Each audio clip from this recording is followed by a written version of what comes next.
Today would have been the 100th birthday of Mr. Jack Kerouac. And as a writer, I can appreciate Jack. As a friend of my father's, I'm going to do a podcast about this in a minute.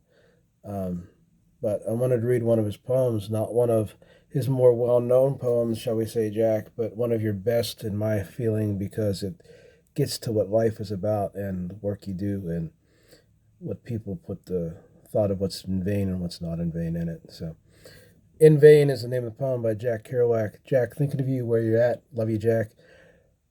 In Vain by Mr. Jack Kerouac. The stars in the sky, in vain. The tragedy of Hamlet, in vain. The key in the lock, in vain. The sleeping mother, in vain. The lamp in the corner, in vain. Abraham Lincoln, in vain. The Aztec Empire, in vain. The writing hand, in vain.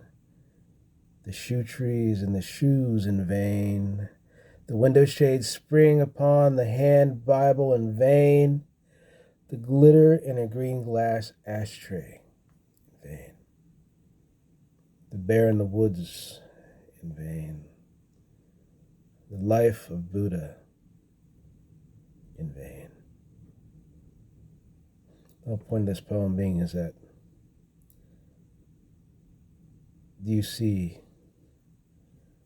Jack, you too were not in vain. It means it's in vain if people don't listen and understand the spirituality, the value, the power of the words of all these things and how they interact. The simple things to the most important, to the empires, to the word of the Buddha himself, and to Mr. Jack Kerouac. Be hard pressed to say is not one of the biggest literary figures of the 20th century, if not even beyond his poetic style.